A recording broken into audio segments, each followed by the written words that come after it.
Je vais vous présenter maintenant le concept de cet événement, parce que c'est un concept, comme je vous le disais, inédit. Euh, donc, je vais pas vérifier si c'était vrai ou que c'était inédit, mais on va dire que c'est vrai. C'est un live coaching devant vous avec deux intervenants que je vais vous présenter tout de suite. Le premier, on va commencer par le coach Julien De Souza, fondateur de Panache, qui est une formation en prise de parole. Enfin, tu nous diras peut-être mieux que ce que je dis là, juste après. Il est entrepreneur, formateur, coach, speaker, et il accompagne sur la prise de parole, de la création de pitch, de discours, ou sur des sessions de persuasion. Je ne sais pas exactement comment le décrire. Très content en tout cas de t'avoir, Julien, en live ce midi. Je suis avec attention ta newsletter depuis quelques temps, et j'avais vu aussi la conférence que tu avais fait pour Crème il y a quelques années, que j'avais adoré. Je vous enverrai le lien. Donc salut Julien, merci d'être là ce midi. Est-ce que j'ai bien tout dit? Nickel, mon plaisir partagé. Merci beaucoup Clément pour l'invitation. De notre deuxième invité sur scène, le coaché Sébastien Roueche. Le cobaye. Sébastien qui est développeur freelance full stack. M'expliquez pas exactement ce que je vais dire, me demandez pas d'expliquer ce que je vais dire, mais il est spécialisé en TypeScript, Node.js, React.js, je sais même pas si je dis bien les termes. Très bien, très bien. Il s'est proposé pour se faire coacher par Julien en live ce midi, donc c'est très cool, et je te remercie vraiment Sébastien de jouer le jeu, et j'espère qu'aussi j'ai bien tout dit et j'ai pas dit trop de bêtises en te présentant. Non, c'est parfait, c'est parfait. Bah, c'est avec plaisir. En tout cas, merci Clément. Merci Julien de ce coaching live. Oui, tu as tout dit. Moi, je suis développeur full stack de la technologie JS. Ça fait 12 ans, plus de 12 ans maintenant que je suis développeur. Je travaille à l'étranger, en France. Et aujourd'hui, je suis freelance depuis 3 ans maintenant. J'accompagne mes clients aussi dans leur transition au niveau de leur méthodologie de travail. Et je les accompagne aussi dans leur développement de leurs outils informatiques. Donc, voilà, t'as tout dit. Top. En tout cas, t'as pas besoin de formation pour pitcher ton activité, apparemment. Non, mais justement, je trouve que c'est parfait. Julien, il va m'améliorer de ce côté-là. Et c'est pour ça que je trouve que c'est très intéressant ce coaching. C'est qu'il faut toujours s'améliorer. Et c'est pour ça que j'étais très intéressé par ce coaching live. Voilà, bon, on va terminer par un petit mot sur moi et sur Crème. Voilà, pour ceux qui ne connaissent pas Clément Leroux, je suis freelance comme beaucoup d'entre vous, et surtout je vous parle aujourd'hui en tant que responsable de la communauté de Crème de la Crème, et Crème de la Crème qui est la première communauté sélective de freelance en France, où nous connectons les grandes entreprises avec une communauté de freelance certifiés. Voilà, je pense qu'on est bon. Il y a quelqu'un, j'ai entendu aussi, juste avant qu'on commence, il y avait un retour son quelque part pendant qu'on parlait. Il y a Christophe qui nous dit pour le coacher, prise de son avec un casque de meilleure qualité. Non. Mais je crois que c'est une boutade, ça. Ah. Je crois que c'est une boutade. De toute façon, dans le chat, si jamais vous entendez un écho ou un problème de son de l'un d'entre nous, évidemment, vous êtes les bienvenus pour nous le dire. On voit ce que l'on peut faire là-dessus. Ok. Je vous propose de commencer. Le chat, il a déjà bien été pris en main. Moi, je vais vous laisser tranquille. Juste, je voulais vous prévenir vous pouvez poser vos questions au fur et à mesure. Je vais les agréger, et puis je pense que Julien et Sébastien vont en avoir pour une quarantaine de minutes, et puis ensuite on prendra les questions une fois que ce sera terminé pour y répondre. Yes. Canon, je prends le lead. Alors, si tu le veux bien, Clément. Sébastien le cobaye. Cool. Donc, Seb, nous, on va se faire une séance de coaching. On s'est appelé la semaine dernière déjà pour faire connaissance, mais sans trop s'en dire. Et notamment, pour les personnes qui nous suivent et qui nous écoutent, comme vient de le dire Clément, il y a forcément des questions qui vont vous venir, et notamment des questions très personnelles, parce que vous avez des activités différentes en tant que freelance, des métiers différents, et vous allez peut-être, à juste titre, vous poser la question de est-ce que les conseils que je vais donner à Sébastien ou ce que l'on va voir ensemble fonctionnent pour vous. Globalement, ça va marcher pour tout le monde, ce que je vais partager. Mais si vous avez des trucs encore plus pointus, posez-les dans le chat. Clément va aller les regarder et on se fait les 15 dernières minutes pour répondre à toutes ces questions, rentrer dans du concret aussi pour tout le monde. Et pour la petite anecdote, c'est que moi-même, j'ai été freelance pendant 5 ans. Donc, j'étais vraiment qu'à mon compte et il y avait le défi se poser de comment parler de son activité. Quand en plus, on fait parfois plusieurs activités. Là, Sébastien a l'air d'être concentré seulement sur une activité. Donc, ça va être peut-être plus simple. Mais il peut arriver que vous ayez plusieurs métiers. Donc, comment on arrive à parler de soi? Et notre défi, c'est comment faire en sorte de répondre à la question « Tu fais quoi dans la vie ?» De sorte à ce que quand on y répond face à une personne face à nous, des opportunités se créent pour parler de soi, pour parler de son activité, pour se créer des opportunités pro, perso, business, créer de l'engagement, mieux embarquer. Et là, on va voir ensemble comment, grâce à nos mots, grâce à notre manière de prendre la parole face à quelqu'un ou même tout un public, on peut créer beaucoup plus d'engagement, beaucoup plus d'adhésion autour de soi, autour de son activité. Et il y a plein de choses que l'on fait naturellement et que vous faites naturellement et que Sébastien fait naturellement qui sont déjà très bien. Il y a aussi plein de choses qu'on sous-estime. Et on va voir comment vous pouvez avoir des quick wins, mais aussi des gros changements dans votre manière de faire. Sébastien, justement, quand Clément t'a passé la parole, tu as commencé à parler de toi et ce que tu faisais. Donc, ce que je te propose, c'est qu'on va se remettre en configuration de « je suis quelqu'un qui ne te connaît pas ». Ok. Et je vais te poser la fameuse question « mais Sébastien, toi, qu'est-ce que tu fais dans la vie ?» Et tu vas avoir 1 minute max, et si tu fais 30 secondes, c'est très bien aussi, mais 1 minute max pour répondre à cette question et voir tout ce que tu fais déjà naturellement de bien. Et comme ça, moi, je souligne tous ces points-là et on voit tout ce qu'on peut perfectionner encore. Ok, Ça te mais va? alors du coup, ça va, mais quand tu poses la question, après, ça dépend aussi de la personne que j'ai en face. Ah, Surtout que dans le déjà, ça me fait secteur. plaisir. Oui, tu vois, Ok. par contre, si c'est ma mère, je sais que ça va la barber. Elle passera à autre Alors, chose. eh ben, tu viens de souligner déjà un point très très important. Évidemment, le discours, on va l'adapter en fonction de la personne qui est face à nous.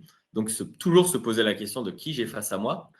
Je ne vous donne pas encore une astuce pour ça, mais je vais te donner quand même mon rôle. Ok? Ok, Donc, admettons, je suis un prospect. Je suis un potentiel client pour toi. Donc, qui a besoin de travailler avec un développeur full stack qui s'y connaît. Donc, je connais un peu le jargon, mais dans les grandes lignes, tu vois, je ne pourrais pas rentrer trop dans le détail. Et d'ailleurs, ça te fait penser à quoi comme public, toi? Ouais. bah oui, bah, ça moi, c'est ma méthode. C'est que déjà, je m'adapte à mon interlocuteur. C'est la Top. première chose. Je me dis, bon, si tu me dis que la partie technique, c'est pas une chose que tu maîtrises. Toi, je vais pas rentrer dans le jargon technique, ça va te saouler très rapidement. Donc, je vais essayer d'utiliser plus de métaphores, des choses que l'on peut se parler, et aller à l'essentiel. Je vais pas rentrer dans le détail, à l'essentiel, mais surtout, je vais chercher de voir quel est ton besoin. Dans le premier temps, ma première Ok. question, avant de me présenter, je vais me dire, ah bon, tu cherches, tu veux savoir, mais pourquoi tu as Voilà. un besoin Eh actuellement, ben, qu'est-ce que tu recherches? tu sais quoi? On le fait comme si on va vraiment le faire comme tu le ferais naturellement. Ok? D'accord, ok, Ok? ok. Donc, je Bah, suis un dialogue alors. ouais, bah, c'est toi. Si tu veux me poser des questions, tu m'en poses. Et puis moi, je me débrouille en impro pour voir comment je peux répondre à ça. Ok, Mais comme ça, je vois naturellement comment t'en parles. Ok? d'accord. Très bien. Sébastien, bonjour. Salut Julien, comment vas-tu? Ouais, bah ça va, merci. Merci pour ce rendez-vous. Et dis-moi, on m'a dit qu'il faut absolument que je rencontre Sébastien, mais en fait, je ne sais même pas ce que tu fais. Toi, qu'est-ce que tu fais dans la vie? Ah oui, bah, alors qui t'a dit ça déjà? Pourquoi il faut absolument que tu me rencontres? Clément de Genre, Crème de la Crème. Il m'a dit faut d'accord, absolument rencontrer Sébastien, c'est un mec formidable. d'accord, ça va. Déjà, c'est cool à entendre, c'est top. Mais oui, mais toi, du coup, tu vas rencontrer, mais c'est quoi? Il y a une idée derrière la tête? Je veux dire, qu'est-ce qui t'intéresse chez moi, vraiment? Ah bah, ouais, bah, en fait, globalement, moi je suis directeur marketing dans une agence de com. Et Ok, en ce moment, tu vois, on est du genre à créer des nouveaux produits un peu digitaux pour faire du bruit dans des campagnes, pour des clients. Et on est toujours un peu d'accord. à la recherche de personnes talentueuses qui peuvent nous aider sur des produits digitaux. Et on m'a dit, bah, rencontre Sébastien, justement. D'accord, donc, ouais, d'accord, donc aujourd'hui, tu es ouvert au marché, potentiellement, tu aurais besoin soit de renforcer tes équipes, c'est ça? J'imagine. Alors, Ouais. si tu viens me voir, c'est que peut-être Clément t'a dit que j'étais plus développeur full stack, mais aujourd'hui, plus quand même côté front. Ça te parle Ouais, d'être développeur justement, si front? tu peux, bah, Voilà. carrément, est-ce que tu peux justement me parler un peu de tout ça, les activités que tu mènes, les projets Ok. Bah, pour te dire, grosso modo, je veux dire, te donner un petit résumé rapide de ce que je fais moi aujourd'hui. Aujourd'hui, je suis freelance. Ça fait 3 ans que je suis freelance. J'ai 12 ans d'expérience dans le domaine. Mes 2 gros secteurs d'activité aujourd'hui, c'est que j'accompagne mes clients, type, bah, j'ai des clients comme Française des Jeux, L'Oréal, des gros clients généralement, dans leur soit transition de travail, au niveau des méthodologies de travail, qui sont en agilité, software craftsman, où je les interviens aussi pour développer des applications web, type voilà, web mobile, web, voilà, les interfaces. Parfois, je fais aussi du back, mais en ce moment, ça fait 2 ans que je fais beaucoup de front, c'est-à-dire quand je dis front, c'est vraiment voilà, toutes les interfaces graphiques que tu vois, que tu utilises. Et j'accompagne ces équipes là aussi dans tout ça, dans l'élaboration de leurs produits. Voilà, en gros, grosso modo, ce que je fais, j'ai vraiment 2 casquettes. C'est une partie technique et aussi une partie gestion de projet. Mais voilà, je suis vraiment plus partie technique aujourd'hui. Voilà, en gros, pour te donner une idée de ce que je fais au quotidien. Ok. Ok. Mais tu as des exemples justement de projets sur lesquels tu as pu travailler, que j'aurais pu voir passer? Ah bah oui, typiquement, tu joues au loto? Non, mais L'application je connais le FDJ, loto. voilà, si tu connais l'application FDJ, la partie connexion, si tu l'utilises demain, la partie connexion ou même la partie paiement ou historique de compte, voilà, j'ai travaillé Hmm. dessus, ça tu peux le voir typiquement.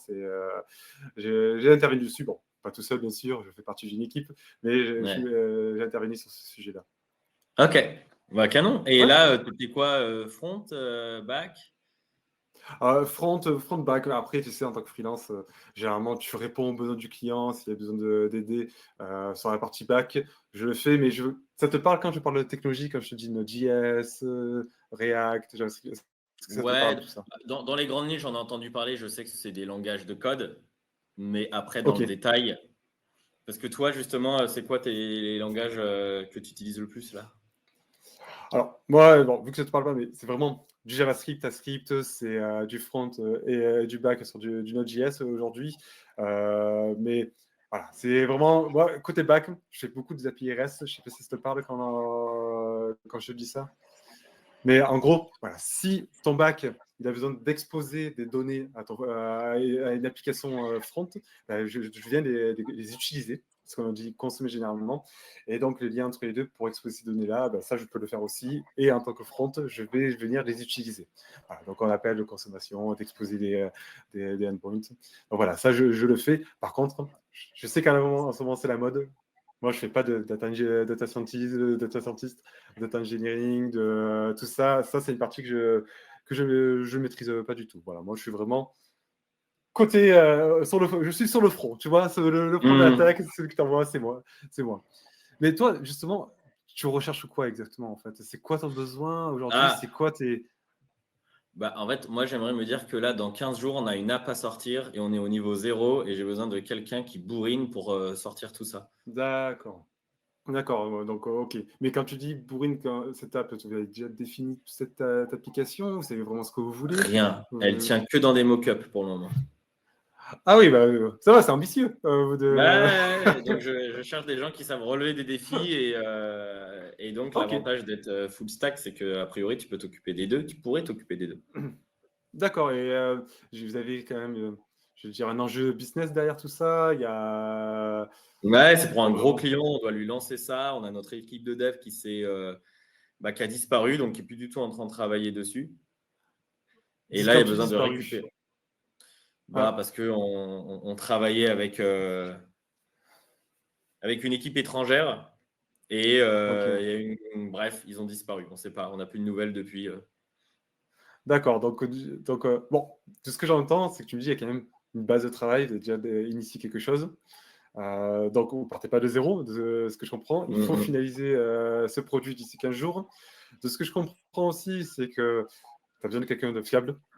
Tu as un certain traumatisme avec l'équipe précédente et là, tu veux t'appuyer peut-être sur quelqu'un, c'est ça que tu recherches?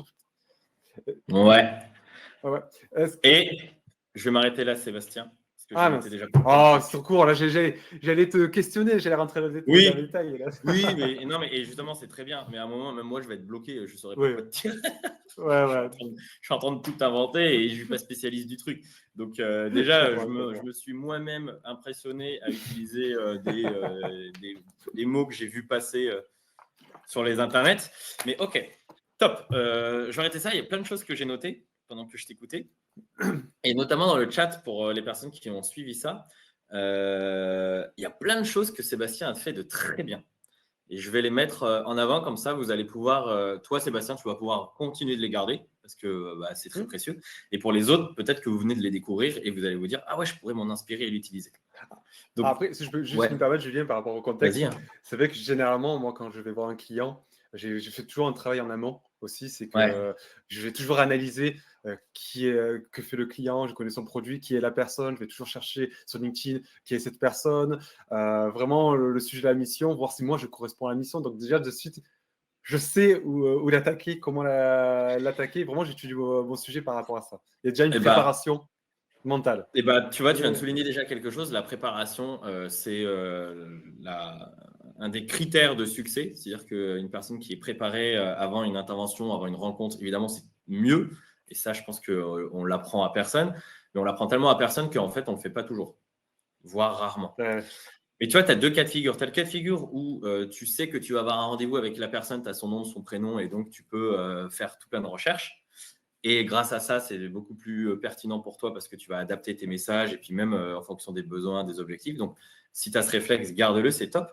Et puis, tu as le cas de figure que tu as peut-être déjà eu et que ceux dans le chat ont déjà eu. C'est quelqu'un que tu ne connais pas, que tu rencontres à un événement, que tu rencontres à une soirée. Exactement. Parce qu'en fait, même un samedi soir, dans une pendaison de crémaillère entre potes, tu peux avoir un moment quelqu'un que tu ne connais pas et qui te dit « Ah ouais, mais toi, tu fais quoi dans la vie ?» Et là, c'est comment on arrive justement à potentiellement se créer quand même une opportunité, parce que les opportunités se créent partout. Ce n'est pas que sur LinkedIn, c'est toutes les personnes que l'on va rencontrer dans notre quotidien. Et donc, ce que je voudrais souligner que tu as très bien fait dans ce cas de figure où tu ne me connaissais pas, déjà, tu as un bon élève dans le sens où il y a plein de trucs que je comptais dire que tu as déjà fait. Donc, c'est très cool. C'est-à-dire que tu as un bon niveau. Tu as déjà un bon niveau. La première chose, et ça, moi, je vous invite à toi comme à n'importe qui, si vous êtes face à quelqu'un qui vous demande « tu fais quoi dans la vie » mais vous ne connaissez rien de cette personne, je vous invite à ne pas parler en premier. Donc, c'est ce que tu as fait. C'est très vite, tu as essayé de me dire « non, mais attends, j'ai besoin de savoir qui tu es toi ». Et encore plus quand on a un métier technique comme le tien. Parce que qui dit métier technique dit un jargon et des mots qui deviennent techniques et ça va devenir délicat. Donc, ce que tu as fait était hyper cool, à savoir tout de suite me dire « non, mais en fait, toi, t'es qui ?» Je ne me l'ai pas dit comme ça, mais en gros, vous êtes qui ? Mais qui êtes-vous ? C'est quoi votre boîte ? C'est quoi votre métier ? Et pourquoi est-ce que vous avez voulu qu'on échange ? Et là, je peux te donner une petite anecdote. Je ne sais pas si toi ou des gens dans le chat ont déjà eu l'occasion d'être dans un salon et de tenir un stand, parce que tu sais, ça peut arriver d'être du côté des exposants. Et nous, ça nous arrive parfois avec Panache parce qu'on est souvent partenaire de grands événements type le Change Now Summit qui revient bientôt au mois de mai. C'est au Grand Palais, c'est pour les solutions pour la planète. Et évidemment, quand tu tiens un stand, il y a des gens qui viennent te voir et qui nous disent « c'est quoi Panache ?» Au même titre que si tu avais un stand, on viendrait te voir en disant « qui es-tu, Sébastien ?» Le truc très, très précieux et que le réflexe que nous, on a à chaque fois, c'est de ne pas répondre tout de suite, mais de dire « mais qu'est-ce qui vous emmène ici quelle curiosité vous amène à notre stand, mais vous, qui êtes-vous ? J'ai envie d'en savoir plus déjà sur vous. » Ça, c'est précieux pour deux choses.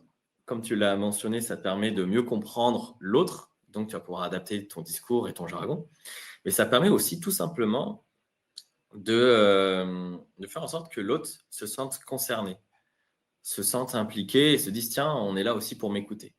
Et pour le coup, encore plus quand on est dans un salon, parce que quand on est dans un salon et qu'on est dans les visiteurs, par exemple, rarement on s'intéresse à nous. Tu vois, souvent, on a l'impression de quémander, aller à des stands, mais on nous pose très peu de questions sur nous. Ce qui veut dire que toi, c'est très précieux et pour tout le monde, moi, je vous invite, quand vous ne connaissez pas la personne, de d'abord demander « mais en fait, toi, t'es qui ? Tu fais quoi ? Je suis hyper curieux d'en savoir plus. » Donc, bon point à garder. Parce que toi, ça t'a permis d'adapter dans la foulée ton jargon et de me poser des questions. Et ça, c'était canon de me poser des questions. C'est quoi mes besoins? Sur quel type de projet? C'est quoi mes défis du moment? Donc ça, c'est des questions que vous pouvez également poser. Et même, je vous invite à les poser pour déjà être dans le moment où vous allez creuser. Donc tout ça, c'est génial. Ensuite, il y a même une question géniale que tu as posée, à savoir, si je te parle de Node.js et plein d'autres termes, est-ce que ça te parle? Tu vois, à mon avis, toi, c'est une sorte d'arbre des solutions que tu as dans ta tête où tu te dis, s'il me dit oui, je vais pouvoir rentrer dans ce jargon et lui donner plus de technicité. S'il me dit non, je vais ailleurs.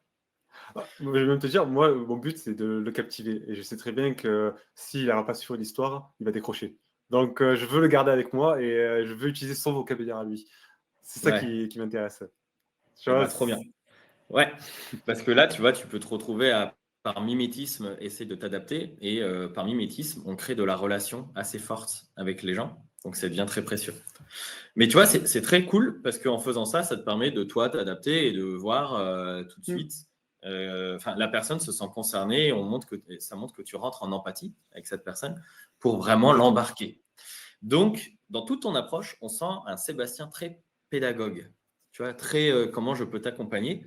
Et je trouve que c'est un très bon point dans le sens où ça fait sens avec une de tes casquettes qui est de la gestion de projet.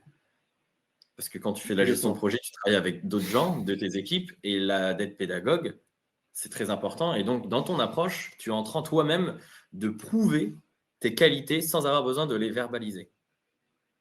Donc là, Exactement. pareil, c'est quelque chose que je mets en avant pour toi et comme pour les autres.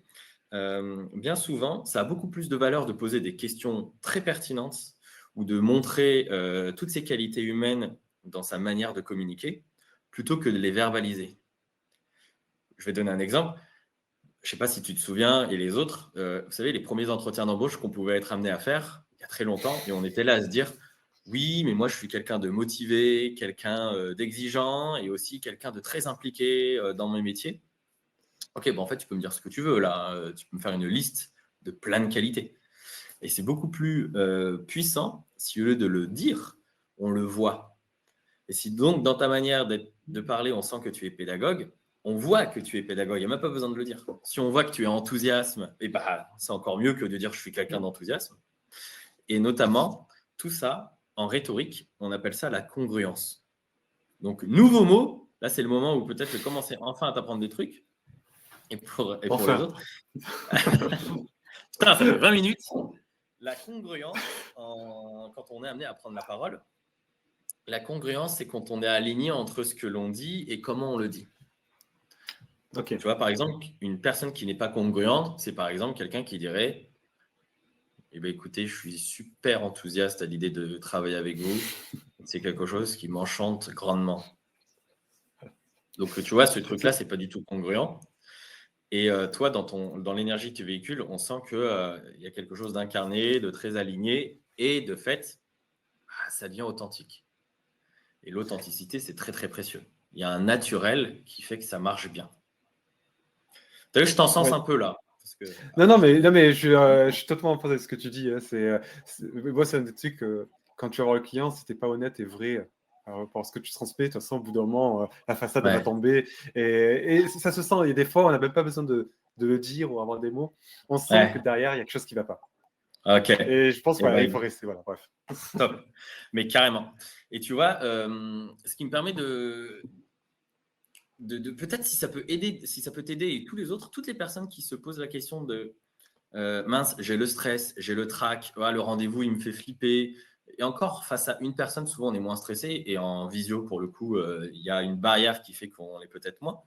Mais quand on est face à 10 personnes ou beaucoup plus, et à un moment il faut parler devant ces gens-là, c'est naturel d'avoir du trac, du stress et de se sentir moins à l'aise. Donc, si ça peut vous aider, il y a un truc à faire et que j'ai senti là dans ton intervention. La question à se poser n'est pas comment je vais réussir, comment je vais bien être vu, comment je vais marquer des points, comment je vais être intéressant, intéressante. Enfin, tu vois, qui sont très des questions Ouais, auto-centrées. Comment je. exactement. Voilà. La question que je vous invite à vous poser à chaque fois que vous êtes amené à prendre la parole face à une personne ou 1000 personnes, c'est comment je peux les aider. comment je peux les aider dans mon intervention, comment je peux les aider à comprendre ce que je vais partager, comment je peux les aider à me suivre dans mon discours, comment je peux les aider en leur apportant aussi de la valeur. Mais en fait, juste en se posant cette question-là, vous déplacez le problème qui n'est plus auto-centré et donc qui va générer forcément du stress. Mince, il faut que je réussisse, comment je vais faire? Ça peut faire mettre du trac. Mais plutôt, comment je peux les aider? Il y a tout de suite l'empathie qui va vous habiter. Et comme on a pu le voir avec toi, Sébastien, il y a ce côté, je te pose des questions, j'ai envie de m'intéresser vraiment à toi, je suis vraiment curieux de tes défis du moment et même si ce n'est pas moi la bonne personne, comment je peux t'aider en t'orientant, en te guidant vers d'autres personnes. Mais en fait, c'est ça, en fait, un point que tu dis, et moi, j'ai eu un déclic il y a peut-être 1 an et demi de ça, c'est de dire, bon, comment je peux les aider, ça, je suis entièrement d'accord avec ça, mais aussi accepter le fait que je suis pas parfait, je peux pas forcément t'aider sur tout, et si j'y arrive pas, c'est pas grave. C'est pas grave, je suis peut-être pas celui qui qui correspond à tes besoins, mais je serai peut-être celui qui va correspondre à besoin d'un autre. Et c'est pas grave, ça va pas remettre en valeur qui je suis aujourd'hui. Et ça, je pense que moi, c'est un autre déclic. C'est un autre déclic que j'avais eu. Et tu vois, et puis ça te permet de générer moins de stress parce que, en fait, il y a différents stades quand on est freelance. Il y a le stade où on commence tout au début. Et évidemment, tout au début, on a besoin de se faire connaître, on a besoin de faire rentrer des missions et de faire rentrer du cash. Et c'est légitime. Se dire, voilà, il y a un moment, je suis face à un client, j'ai envie de vendre quoi qu'il arrive, j'ai envie de le convaincre quoi qu'il arrive. Donc, ça peut se comprendre ce moment où la pression n'est pas la même. Mais c'est beaucoup plus simple quand en fait on vit bien de son activité et qu'on peut juste dire je ne suis pas la bonne personne, mais je vais te guider vers quelqu'un d'autre. Donc ça, je l'entends, je le comprends et c'est totalement naturel. En revanche, il y a quelque chose qu'il faut que tu retiennes et que tout le monde retienne. Il y a 3 clés à toujours maîtriser quand on est amené à prendre la parole. Et qui sont issus de la Grèce antique. Ça n'a pas changé, c'est encore le cas aujourd'hui. Et attention, je vais vous donner des mots grecs, mais peut-être vous les avez entendus, peut-être que vous allez les découvrir. Ils sont faciles à retenir. Et puis, en vrai, si vous ne les retenez pas, à part gagner des points en trivial poursuite, ça ne va pas vous servir à grand-chose. Mais en gros, là, ce dont tu parles, ça s'appelle l'éthos. L'éthos, c'est l'image que l'on renvoie en tant qu'orateur ou oratrice. Donc, l'éthos, c'est ton image, c'est ta réputation, c'est la confiance qui se dégage de toi. Et la question implicite pour le public, c'est est-ce que je peux avoir confiance dans cette personne? Et ça, l'éthos, ça fait partie d'un triptyque dont je vais vous parler, comme ça vous aurez vraiment les 3. L'éthos va vous permettre de travailler sur votre réputation et donc sur du moyen long terme. Au bout d'un moment, ça paye, mais de ouf, mais vraiment beaucoup. C'est pour ça que même dans les premiers rendez-vous, même si vous vous lancez, et vous n'êtes qu'au début de votre activité, moi, je vous invite à tout de suite réfléchir et à vous poser cette question. Quelle image je souhaite renvoyer lorsque je prends la parole? Et là, moi, d'ailleurs, je vous la pose là dans le chat et pensez-y. Et du coup, ça devient interactif également avec les 75 000 personnes qui sont connectées en ce moment. Lorsque je prends la parole, j'aimerais qu'on dise de moi que je suis. Et que je suis quoi? Que je suis empathique, que je suis à l'écoute, que je suis concis, que je suis clair, que je suis professionnel, que je suis sérieux sans me prendre au sérieux. À vous de voir. Et donc, à chaque fois qu'on est amené à prendre la parole, d'être aligné avec l'image qu'on souhaite renvoyer, parce que c'est nous qui la choisissons, donc personne ne nous l'impose, parce que ça va vous permettre d'alimenter votre ethos sur le long terme. Et ça devient tellement puissant que je vais vous donner un exemple. Si là, aujourd'hui, Sébastien, je te demande tout de suite, et peut-être Clément aussi, de me prêter 1 000 € parce que j'en ai besoin. Là, je te file mon RIB et tu me prêtes 1 000 €. Est-ce que Sébastien, tu veux bien me les prêter? Non, moi non, je dis cash. Non pas que j'ai pas confiance en toi, c'est que je te connais pas assez pour te donner 1 000 € comme ça. Ça fait 20 minutes. Vas-y, Clément, est-ce que tu as 1 000 € si je te les demande? J'ai hésité à monter sur scène pour répondre parce que je vais passer pour un radin, moi aussi. Moi, c'est que je les ai pas. Non, ok. Bon, c'est vrai, il faut les avoir. Faut les avoir. Non, mais oui, c'est un peu la même réponse que Sébastien. C'est compliqué. Je vais avoir besoin de garanties. Ouais, des garanties, que j'argumente, que je vienne avec peut-être un discours travaillé pour qu'à la fin, tu sois convaincu et que tu dises allez, je veux bien te les prêter. C'est bon, il y a Johan, j'ai vu dans le chat, qui est en égo, il propose 500 balles. Ok, mais tu vois, pour que vous vous rendez compte d'un truc sur la puissance de l'éthos, c'est que cette question et ce besoin des 1 000 euros, moi, je vais voir un membre de ma famille ou mes meilleurs potes. Enfin, je pense que la question, elle ne se pose pas tout de suite s'ils les ont. Ils me le prêtent. Ils n'ont même pas besoin de savoir pourquoi. Parce qu'ils savent qu'un jour, je vais leur rendre. Et ils sont rassurés là-dessus. Et tu vois, c'est comme en politique, quand on se retrouve à avoir des débats de politiciens à la télé ou des politiciennes, et on n'a plus beaucoup des débats d'idées, mais on a des débats d'éthos, parce qu'on essaye tout simplement de paraître sympathique. Et donc, quand il y a des élections, on a plein de fois des moments où il y a des gens, de manière totalement irrationnelle, vont dire « Oui, moi j'ai voté pour cette personne parce qu'elle me paraît sympathique ». Donc, ce n'est pas du tout sur des arguments, pas du tout sur des idées, mais tout simplement sur l'image qui est renvoyée. C'est pour ça que l'éthos, ça peut devenir très puissant sur le long terme.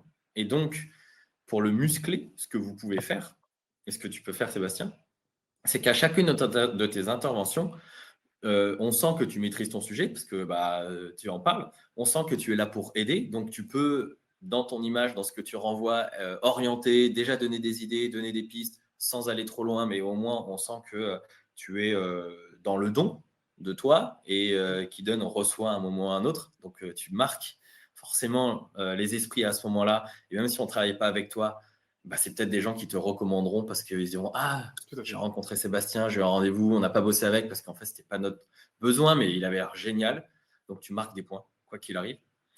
Et un truc qui devient aussi très important, et là que je n'ai pas entendu, donc c'est pour ça qu'on va voir comment on peut ajouter ça, c'est comment vous pouvez aussi partager un peu de vous et de vos valeurs, de qui vous êtes, dans votre histoire, qu'est-ce qui vous anime, qu'est-ce qui est important pour vous. Parce qu'en partageant de vos valeurs et en parlant un peu de vous, vous arrivez à vous différencier de n'importe quel autre développeur full stack. Parce que finalement, Sébastien, dans ce que tu m'as présenté, dans la forme, dans ta manière de communiquer, dans l'échange que tu crées, c'est génial. Donc là, tu marques plein de points. En revanche, j'ai l'impression, moi, d'avoir quelqu'un qui va être très doué dans sa technicité, mais pourquoi toi plutôt qu'un autre qui peut-être coûte 500 euros de moins? Tu vois? Pourquoi est-ce que j'aurais envie que ce soit avec toi? Tu m'entends? Ah, Seb, t'es revenu?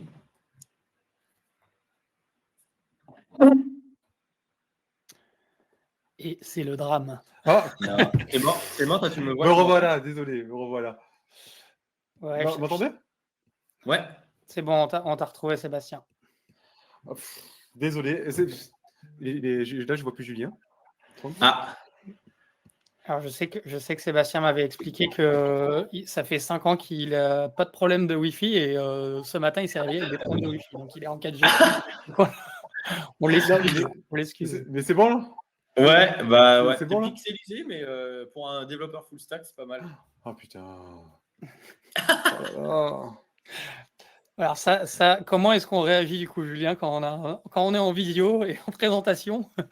Non, mais ça, c'est pas grave. Si à un moment, de toute façon, je pense que ça fait 2 ans que l'on a des défis de visio, des choses comme ça. Si à un moment, ça marche pas, c'est qu'on éteint la cam pour avoir la bande passante utilisée que sur le micro. Puis ça passe.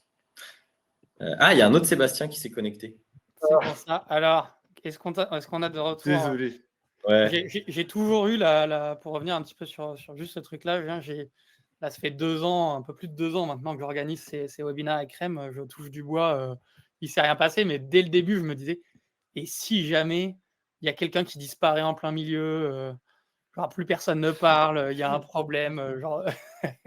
Non, mais alors, si tu remarques bien, Clément, c'est au moment où Julien a commencé à me poser des questions, où là, il fallait s'ignorer. Il s'enfuit. Je me barre. Désolé encore pour ça. Et après, je veux dire, c'est humain, ça arrive. Et puis, je suis sûr que même les gens qui sont en train de regarder le live sont suffisamment bienveillants pour se dire, ça peut arriver, et puis ça reprend. Donc, ça reprend. Ils ont toujours été très bienveillants. Il n'y a pas de mais problème oui. à ce niveau-là. Donc, Sébastien, tu m'entends bien? On est bon? Ouais. Vous m'entendez? Oui. Moi, Sébastien, est-ce que tu es toujours là? Je suis de retour pour meubler un peu. Oh là là. Pour le coup, on entend le voix. Et c'est quoi, le temps qu'il arrive, ça marche bien parce que Clément, les conseils que j'étais en train de donner, je peux les donner de manière plus large aussi. Donc, j'étais en train de vous dire, et comme ça, pour ceux qui sont sur le chat, ça marche aussi pour vous, tout ce que je suis en train de partager. Vous savez, là, j'étais en train de vous parler de l'éthos, c'est l'image que vous souhaitez renvoyer. Je vous disais que c'est important de partager vos valeurs parce que ça va vous permettre de vous différencier. Dites-vous que quand vous allez rencontrer des gens, vous n'êtes pas du tout les seuls à être sur un secteur d'activité. Vous n'êtes pas les seuls à faire ce métier. Même moi, je ne suis pas le seul à former en prise de parole, où mon expertise, c'est la rhétorique. Donc, je n'en avais pas parlé en intro, mais la rhétorique, parce qu'en plus, c'est un mot, un jargon, c'est tout simplement l'art de prendre vos idées, les organiser dans des discours, dans une prise de parole, pour que le public se mette en mouvement, qu'il se mette en action. Et quand on a envie de convertir un prospect en client, on a envie de lui créer une action. On a envie de faire en sorte qu'il agisse et qu'il ne soit pas seulement à nous écouter, nous dire « c'est vachement bien, un jour on fera quelque chose ensemble ». Non, on veut qu'on fasse. On veut qu'il fasse quelque chose avec nous. Donc, la rhétorique, c'est vraiment cette idée de créer des discours qui convainquent et qui persuadent et qui donnent envie de se mettre en mouvement. Et moi, des gens qui font le même métier que moi, il y en a plein. Il y en a plein partout et pas que en France. Donc, qu'est-ce qui va faire que les gens voudraient travailler avec moi plutôt que d'autres? Qu'est-ce qui fait que Clément m'a contacté pour animer ce webinaire plutôt que n'importe quel autre formateur ou coach? C'est peut-être tout simplement parce que dans mon style, dans mon image, dans ce que je renvoie, dans mes valeurs, il y a des points communs dans lesquels Clément s'est retrouvé et il s'est dit, et notamment parce qu'il est abonné à la newsletter de grande qualité et grâce à ça, il en sait plus sur moi parce que c'est aussi des moments où je parle de moi et des petites expériences personnelles. Il a commencé à avoir une sorte de halo qui s'est créé autour de moi, une image qui a commencé à être façonnée et qui donne envie, qui peut inspirer confiance et qui fait qu'on a envie d'être avec cette personne ou de travailler avec cette personne. Donc moi, je vous invite fortement, quand vous êtes amené à présenter votre activité, pas seulement d'être pragmatique et rationnel. Et ça, c'est rigolo parce que si vous vous souvenez de la toute première présentation de Sébastien, quand Clément a fait le tour de table, Sébastien a eu cette intervention qui était pragmatique et rationnelle. Je suis développeur full stack, front-end, back-end, machin, et j'accompagne mes clients, etc., etc. Donc, c'est aussi à vous de voir, mais la personne que vous êtes et comment vous arrivez à diffuser des petits moments sur vos valeurs et sur qui vous êtes. Ça va alimenter votre ethos et ça peut devenir très, très puissant. Sébastien, est-ce que tu es de nouveau avec nous? J'espère, oui, j'espère, normalement ça devrait aller. Okay. Et du coup, Sébastien, ce que je vais te proposer, c'est que je vais te proposer la question de qui es-tu? Pardon, qui es-tu? Ça marche aussi, mais plutôt qu'est-ce que tu fais dans la vie? Je vais te la poser. Ok. Et j'aimerais que tu... Tu m'entends? Tu me vois? Ouais, tu me vois plus? Oui, je t'entends, c'est bon. Ok. Ouais, ça va. Je vais te poser cette question et j'aimerais que tu ajoutes des éléments. Les éléments que j'aimerais que tu ajoutes, ça va être, à un moment ou à un autre, je voudrais que tu me parles de toi. Qu'est-ce qui compte pour toi? Qu'est-ce qui t'anime? Une valeur, un truc qui me dit, tiens, Sébastien, c'est ça. Il y a une patte, il y a une personnalité. Qu'est-ce qui fait qu'aujourd'hui, tu te retrouves à être développeur full stack? Qu'est-ce qui est important pour toi dans tes équipes? Les clients avec lesquels tu travailles, les valeurs qui sont importantes pour toi? Enfin, tu vois, à un moment, tu le verbalises, qu'on l'entende. Donc, 1, j'aimerais que tu ajoutes ça. 2, j'aimerais que tu me donnes un exemple de projet sur lequel tu as travaillé, comme la FDJ, mais tu vas suivre un plan dans la manière dont tu vas me présenter cet exemple. Ce plan, tu vas le faire en 4 étapes. Et ça, c'est un plan en 4 étapes qui permet de présenter des exemples et qui sont très précieux. Ce petit plan, ça va être étape 1, contexte. Étape 2, défi. Étape 3, solution. Étape 4, résultat. Okay. Ça me parle. Tu vois, ça te parle a priori. Je ne suis pas en train de vous révolutionner un plan. Mais par contre, ça vous permet aux gens d'être accompagnés pour mieux comprendre l'exemple. Et notamment, quand on t'écoute, on peut avoir des associations d'idées. Et les gens se disent « Ah, attends, mais moi aussi, j'ai déjà eu ce genre de défi. Donc, Sébastien serait pertinent parce que les résultats me donnent envie. Ça me crée du désir. » Ok, donc, exactement. Tu vas ajouter de toi. Tu vas ajouter un exemple avec ces 4 étapes. Et j'aimerais, parce que tout à l'heure, tu m'as dit que tu faisais souvent des analogies, j'aimerais que tu me fasses une analogie avec justement une solution que je pourrais utiliser afin de passer de quelque chose de conceptuel à quelque chose de facile à comprendre. Voilà. Okay. Non, mais je comprends ta demande. C'est bon. Merci. Et ton défi, c'est que là, je vais vraiment te poser une question et tu es en monologue pendant 30 secondes, 1 minute. Okay, c'est-à-dire que tu ne me poses pas des questions, okay. C'est vraiment pour voir comment tu arrives à tenir ce discours-là en ajoutant des éléments de langage que je t'ai présentés. Ça marche? D'accord. Alors, j'ai contexte, défi, solution, résultat. Et les éléments de langage, ça avait un peu sauté. Tu me disais c'était lesquels? Non, il y a 3 choses que tu vas ajouter. Il y a la première chose, toi, un peu tes valeurs, ce qui compte pour toi. Comme ça met un peu de personnalité dans ton intervention. La deuxième chose, c'est tu me donnes un exemple en utilisant la petite structure que je viens de te donner. Et la troisième chose, c'est qu'à un moment, tu me fais une analogie pour que je sois sûr de bien comprendre. Voilà. Alors, généralement, moi, ça joue. Et je vous dirai pourquoi l'analogie est très précieuse pour le fameux triptyque dont je vous parlais. OK? Et évidemment, moi, je te pose la question et tu as entre 30 secondes et 1 minute pour me mettre tout ça dans ton discours. Allez, on est parti. OK? Est-ce que tu as besoin de 30 secondes pour te poser? Non, c'est bon parce que je le fais souvent, ça. Je vois déjà sur quel angle je vais attaquer ça parce que tout à l'heure, on a arrêté l'entretien, mais généralement, après, je passe cet aspect-là, en fait. Eh bien, nickel. OK. Eh ben, on reprend depuis le début et je ne te connais toujours pas. Je ne te connais plus. OK? OK. Eh bien, nickel. Sébastien, dis-moi, je me demandais, toi, qu'est-ce que tu fais dans la vie? Moi, dans le, alors là, on est dans le cadre professionnel. En fait, oui. Non, parce qu'elle est dure à répondre à ta question, parce que moi, j'ai enchaîné sur ça, généralement, pour faire suite à un entretien. Moi, mes valeurs à moi, surtout, c'est le bien-être, que les gens puissent s'épanouir, la bienveillance autour de moi, ça, c'est vraiment quelque chose qui m'anime. Et c'est ce que je fais au quotidien au sein de mes équipes, au sein des équipes avec lesquelles je travaille. C'est vraiment apporter cette énergie, se dire que dans la vie est assez dure pour tout le monde, et le moment qu'on passe actuellement, il faut que ce soit agréable, il faut que tout le monde puisse s'éclater, qu'on puisse apprécier ce moment. Et ce que je fais dans mes différentes missions, où généralement j'interviens dans des... je suis souvent intervenu, type à la Française des Jeux à l'époque, ou dans une équipe qui n'allait pas trop bien, moralement, c'était pas le top. Et il fallait que j'arrive pour impulser une nouvelle énergie. Pas que forcément une méthodologie, mais vraiment une énergie positive, écouter les gens, les uns et les autres, arriver à casser un peu la glace, à briser un peu les ressentis des uns et des autres. Et c'est ça que je fais généralement quand j'arrive dans mes équipes, et c'est là où je me démarque, c'est en apportant tout ça, cette énergie, cette prise de solution. Et généralement, quand j'arrive, déjà, il y a plus de sourire, l'équipe s'éclate. Je veux dire, on sent que voilà, on est bien ensemble, on s'éclate ensemble.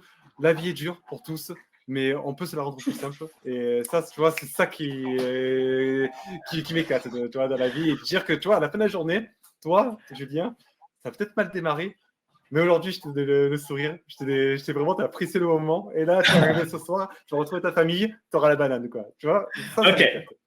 Alors, génial sur l'enthousiasme, mais je ne sais toujours pas ce que tu fais comme métier là. Voilà, je vois, j'ai rebondi sur ce que je disais tout à l'heure, donc tu vois, j'étais encore dans le discours de tout à l'heure. En fait, mais sinon, voilà. C'est quoi? Tu fais du stand-up? T'es humoriste? T'es clown à domicile? T'es infirmier à domicile? Non, mais parce que je rebondis sur l'entretien qu'on a vu au début. Mais oui, je suis informaticien. Donc, voilà. Et ben, mec, je suis juste informaticien. non. Ok, alors, Seb, non, ce que je te fais, je te repose la question et vraiment en 30 secondes, 1 minute, moi, ce que je te propose pour te présenter, dans la manière dont tu vas pouvoir le structurer, c'est que tu commences en me donnant ton exemple. Commence par là. Tu vois, tu fais quoi dans la vie, tu peux très bien commencer en disant, tu vois ce que c'est la Française des Jeux? Et tu vois, c'est ça. Tu commences par cet exemple. Tu vois ce que c'est la Française des Jeux et eux, tu vois, ils organisent des lotos, l'euro million, etc. Et on peut acheter des tickets à gratter, mais on peut aussi jouer directement en ligne. Vous savez, où on peut choisir ses étoiles et ses numéros. Et ils ont un défi hyper stratégique qui est quand ils proposent quelque chose en ligne, évidemment, il faut faire avoir quelque chose qui fonctionne, mais côté sécurité, il faut que ça soit en béton armé. Parce que derrière, c'est potentiellement des gains de centaines de millions d'euros. Donc, il faut être sûr de ne pas avoir de hackers, de tricheurs ou des choses comme ça. Tu vois, je viens de te faire le contexte et le défi. Donc, ils ont fait appel à moi pour justement bosser sur leur application ou leur site internet ou peu importe, tu vois, c'est à toi de me dire. Et les résultats, c'est qu'aujourd'hui, depuis 2 ans, maintenant qu'on a mis ça en place, je ne sais pas, ils ont augmenté de 20%, je ne sais pas quoi, ou ils ont réduit de 30%, je ne sais pas quoi, ou en tout cas, l'expérience utilisateur a été nettement améliorée et grâce à ça, il se passe ça. Tu vois, tu commences d'abord par l'exemple en 4 temps. Et là, tu vas pouvoir parler de toi, ajouter de toi.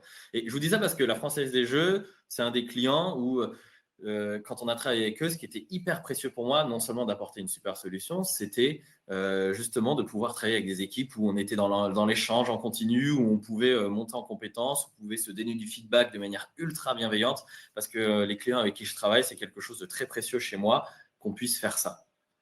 Tu vois, là s'intègre le moment où tu peux parler toi, tes valeurs et les choses qui sont importantes. Et le moment d'analogie, peut-être qu'il venait avant, au moment où tu présentes la solution, parce que ça peut rentrer dans l'analogie.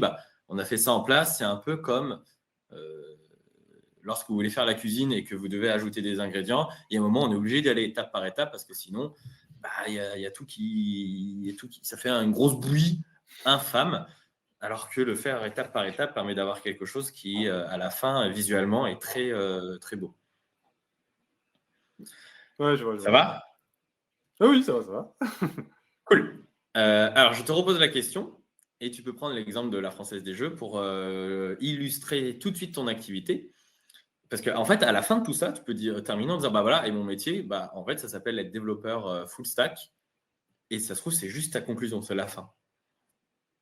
Oui, non, mais c'est vrai, je me suis très, très mal organisé. J'ai très mal structuré mon petit passage de 30 secondes. C'est pas grave. Mais en tout cas, tu as parlé de toi avec enthousiasme et on s'est dit, il a l'air cool. On ne sait pas ce qu'il fait, mais il a l'air sympathique. C'est pour ça que donc, pour ton ethos, c'est cool. Ok, je te repose la question. Sébastien, dis-moi, toi, qu'est-ce que tu fais dans la vie ? Julien, moi, ce que je fais dans ma vie, c'est je suis développeur full stack. Développeur, c'est-à-dire que je développe des applications mobiles au front et des web apps, des applications front, des interfaces graphiques que tu peux aller sur Internet pour les utiliser. Voilà. Mon boulot, c'est développer tout ça, tout en intégrant des équipes. Généralement, ce sont pour des projets qui sont moyen long terme, où je dois généralement permettre d'atteindre à mon client ses objectifs. Et tout en apportant généralement un plus au sein de l'équipe, c'est-à-dire un plus au niveau méthodologie de travail ou organisation, état d'esprit, mindset au niveau de l'équipe. Et tu vois, par exemple, là, dernièrement, je l'ai fait par la Française des Jeux ou pour L'Oréal, où mon but, ça a été pareil, c'était créer cette application tout en intégrant une équipe, prendre en main cette équipe, les accompagner, tout en menant du punch, de l'énergie pendant tout le projet. Et on a pu sortir cette application aujourd'hui qui répond à toutes les demandes du client. Typiquement, la Française des Jeux, il y avait des enjeux de performance. Parce que le client il doit payer rapidement, donc voilà, cet enjeu de performance, là, on a pu y répondre. Et c'est ce que je fais au quotidien, c'est que je prends les besoins de mon client, il les exprime, je les digère, je lui apporte des solutions, et ensuite, on le met en œuvre. Voilà, en gros, mon métier de manière générale. Ok. C'est un peu mieux déjà. C'est mieux. C'est mieux. Alors, sachant que, encore une fois, la toute première intervention que tu avais donnée était très chouette. Il y avait déjà beaucoup de bonnes choses parce que tu étais dans l'échange. Et dans l'échange, c'est toujours plus riche parce que tu as des éléments de langage que tu peux réutiliser et t'adapter.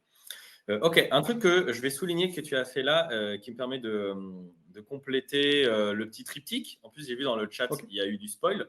Donc, tant mieux pour ceux qui ont eu l'audace d'aller chercher. L'éthos, c'était l'image que vous envoyez. Le pathos, c'est les émotions que vous dégagez. Et par exemple, toi, là, Sébastien, il y a beaucoup d'émotions que tu véhicules juste dans ta manière de parler.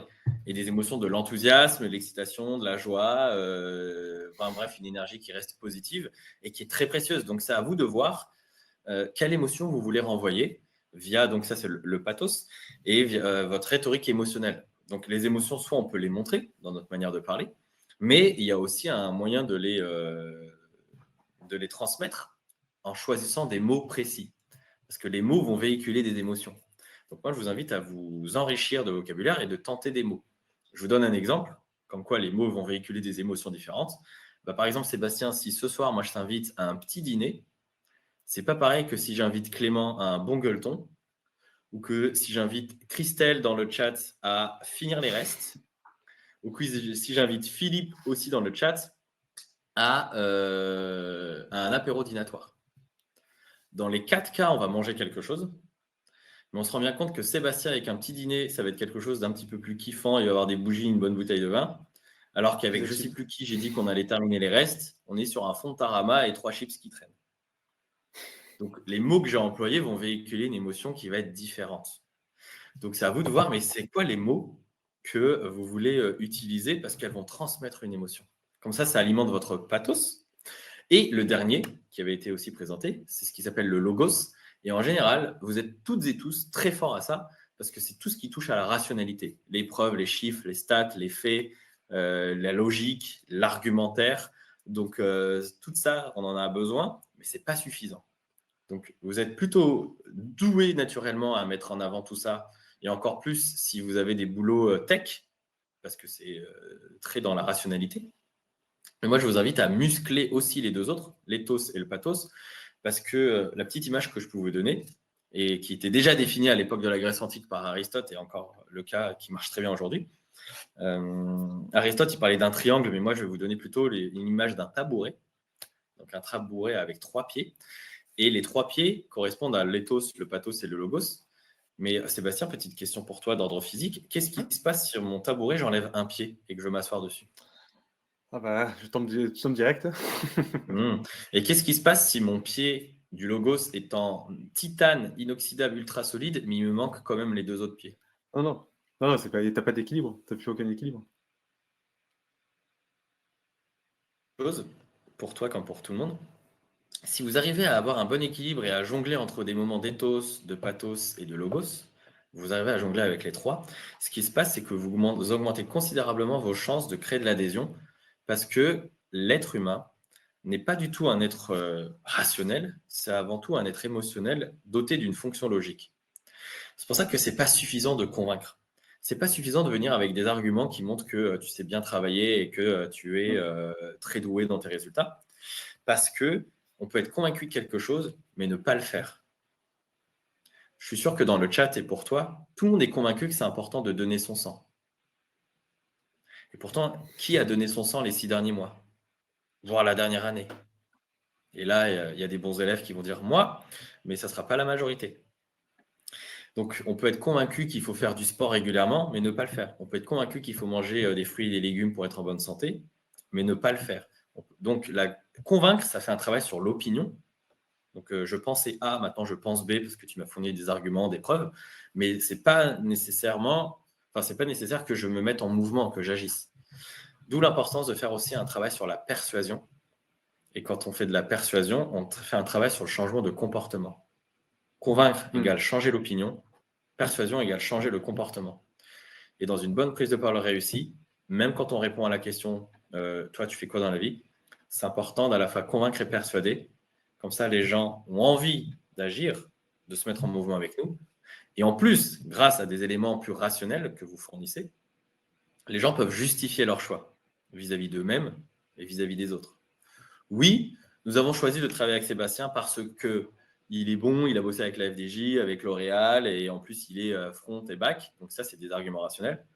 Mais ce n'est pas seulement ça qui a fait qu'on a voulu bosser avec Sébastien.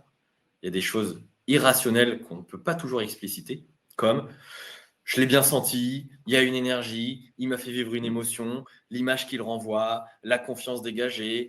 Bref, il y a un tout qui a contribué à faire en sorte que c'est avec toi et personne d'autre que j'avais envie de bosser.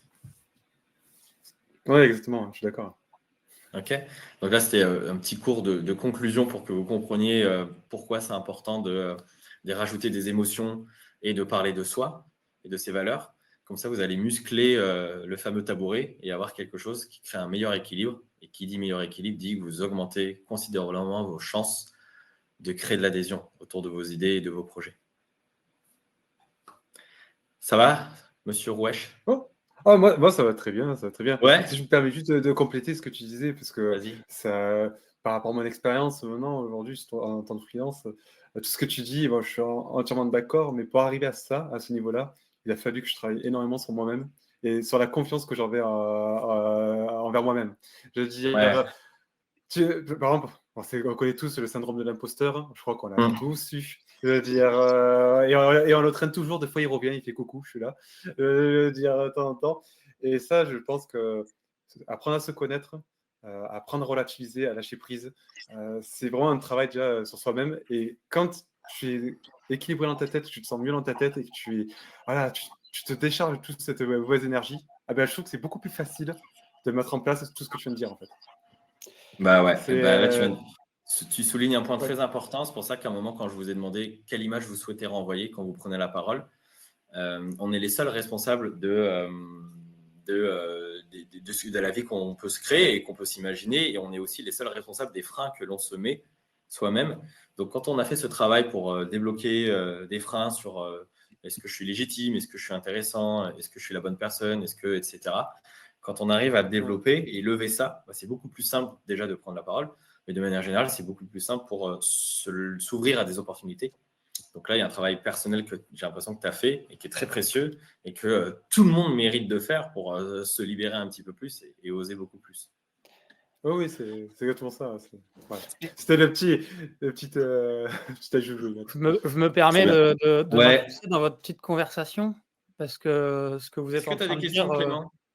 Ce que vous êtes en train de dire, ça résonne un petit peu avec quelques petits messages que j'ai pu voir passer dans le chat. J'ai notamment, alors vous parlez de syndrome de l'imposteur, il y a Aurore qui dit il y a les émotions qui vont inspirer et celles qu'on va plutôt essayer de dissimuler. Elle dit entre parenthèses coucou le syndrome de l'imposteur. Ça c'était quand tu disais, quand tu parlais du pathos, je crois, si je dis pas de bêtises. Et il y a Christelle qui nous dit aussi je déteste parler de moi, c'est un exercice compliqué pour moi. Ouais. Est-ce que Sébastien a l'air d'avoir fait un travail sur lui qui a réussi à fonctionner. Est-ce que tu as des petits tips pour les personnes qui n'ont pas encore fait ce travail et qui pourraient avoir envie de pouvoir mettre en avant justement des émotions positives et les bonnes émotions et d'être congruent entre le message et les émotions qui... en fait, la question, avant de vous donner un conseil, la question qu'il faut se poser, c'est pourquoi est-ce que je ne veux pas parler de moi ? Quand on dit je déteste parler de moi, c'est quoi les raisons ? Qu'est-ce qui fait que vous n'avez pas envie de parler de vous ? Et oh là là, c'est beau ce que tu nous fais là comme montage. Ça, c'est pas le style que vous avez sorti ça. Pour Christelle et pour tous les autres, moi je vous invite d'abord à vous poser la question mais pourquoi vous détestez parler de vous, parce que en fonction de la cause, les solutions vont être différentes. Mais déjà, ce que je peux vous dire, c'est que si vous ne parlez jamais de vous, si vous ne mettez jamais en avant un peu votre histoire qui vous aide, ni même vos valeurs, il y a deux choses, il y a deux effets néfastes à ça qui sont dommages. C'est que la première, on ne peut pas créer de connexion humaine avec vous. Tout simplement, comme je vous l'ai dit, nous sommes des êtres émotionnels dotés d'une fonction logique. Donc, on a besoin de se dire qu'on a des points communs avec quelqu'un. Cette personne m'inspire confiance, j'en sais plus sur elle. Et donc, grâce à ça, il y a un capital sympathie qui se crée. Donc, ça, c'est important de le faire, sinon on ne le crée pas. Et la deuxième, si vous ne le faites jamais, si vous ne vous parlez pas de vous, les gens vont émettre des hypothèses. Parce que l'être humain n'aime pas le vide, il aime bien se dire, tiens, sûrement que cette personne est comme ça. Donc, c'est une hypothèse. Et c'est encore plus dommage si l'hypothèse est fausse. Donc, pour lever des hypothèses fausses, c'est à nous, d'un moment à un autre, parler de nous et mettre en avant. Mais attention, quand je dis parler de vous, ce n'est pas de venir faire un monologue de 15 minutes sur ma vie, mon œuvre, en 5 chapitres, et je vais vous raconter depuis ma naissance à aujourd'hui. Non, c'est de distiller dans un discours à différents endroits des choses qui permettent de savoir plus sur vous, sur ce qui vous anime. À un moment, vous allez glisser un truc tout bête qui est le week-end dernier, quand je me baladais avec mon frère, je me suis rendu compte que les canards pouvaient passer 20 minutes sous l'eau. Juste en faisant ça, on se rend compte que tu as un frère et que tu aimes bien te balader dans la nature et que tu observes la nature. Voilà, ça paraît anodin, mais en fait, on en sait un petit peu plus déjà sur vous. Donc moi, plus que je vous invite, je vous motive à parler de vous pour créer justement cette connexion avec un public. Et parce qu'une bonne prise de parole, c'est avant tout une rencontre. C'est pas comment je brille, c'est la rencontre que j'arrive à créer avec des gens. Que ce soit 1 ou 1000 personnes, c'est une rencontre. Et cette rencontre passe par des êtres humains qui parlent d'eux. Ok, et ça me fait passer à une autre question. C'est une question d'Astrid. Je vais vous la montrer aussi, mais en gros, là, tu es en train de parler d'images un petit peu qu'on renvoie de nous-mêmes, et surtout d'images assez naturelles de ce qu'on envoie de nous-mêmes. Mais est-ce que on peut renvoyer une image parfois idéale est-ce qu'on peut essayer? Est-ce que tu nous conseilles de renvoyer parfois une image idéale qui est peut-être pas forcément celle qui est la nôtre, mais celle qui va nous aider à persuader, à vendre, etc. Moi, je vous conseille de renvoyer une image qui est une image où vous vous sentez à l'aise avec ça et authentique, et pas de porter un masque ou un costume. Ça va se voir et on ne veut pas ça. L'authenticité, c'est une grande force. Par exemple, avec Sébastien, là, on le voit, on sent quelqu'un d'authentique, de sincère, d'humain, et tout de suite, il y a une confiance qui peut se dégager. Et notamment parce que les gens ont tous et toutes, et vous, vous l'avez, hein, une sorte de capteur à sincérité. On le sent, on ne peut pas l'expliquer, mais on sent quand il y a quelque chose de sincère ou pas. Donc, ne cherchez pas à créer une image et à porter un costume quand vous prenez la parole. Dites-vous que c'est vous en version sublimée. C'est vous en version Super Saiyan. Donc, c'est toujours vous, mais en version cheveux dorés et avec des éclairs partout. Et ça reste vous. Donc, posez-vous la question, mais quelle image je souhaite renvoyer, parce que c'est avec mes valeurs, c'est ce que je veux être et c'est la personne que je suis. Et je m'autorise même à rajouter des qualités parce que c'est au fond de moi, mais j'ose pas le faire, comme parler de soi. Ce qui permet de répondre à Christelle, elle l'a précisé, elle a peur de paraître trop prétentieuse. Mais en fait, tu ne seras pas prétentieuse si c'est des messages qui sont diffusés un peu partout dans un discours et pas 5 minutes de j'ai fait ça, j'ai fait ça, j'ai fait ça, j'ai fait ça, j'ai fait ça. Par contre, si ça vient illustrer un propos ou si ça vient nourrir ce que tu partages, parce que ça fait sens d'en parler, il n'y aura pas de prétention. On comprendra l'intérêt d'émettre tous ces sujets. Donc, et puis, bien souvent, les gens qui se posent la question de j'ai peur d'être paraître trop prétentieux, vous êtes à des années-lumière d'être prétentieux. Parce que déjà, vous vous posez cette question-là. Donc, sois rassurée, Christelle, si tu te poses la question, c'est qu'a priori, tu n'es pas prétentieuse.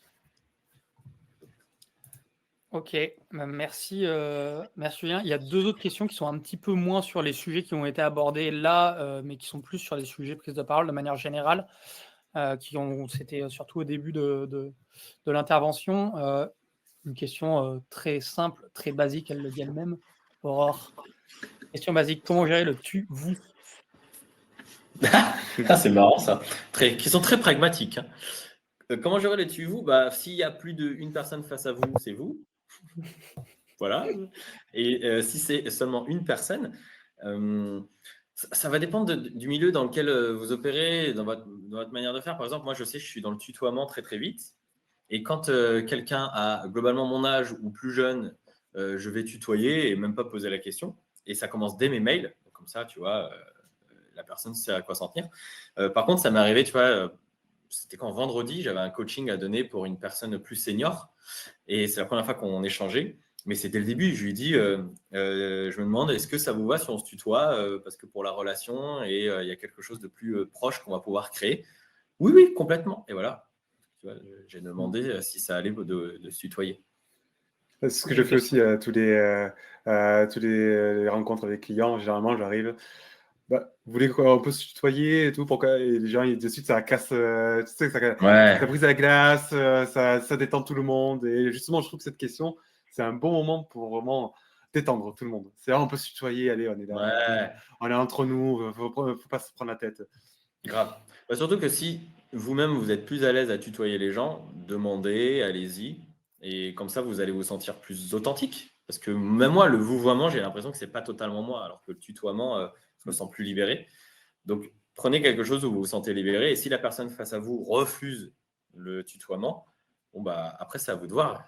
Parce que peut-être que pour des raisons XY, elle ne veut pas. Et peut-être que même au fond, vous vous dites, est-ce que je me vois collaborer avec cette personne si on est très dans le vouvoiement et on peut faire des choix aussi.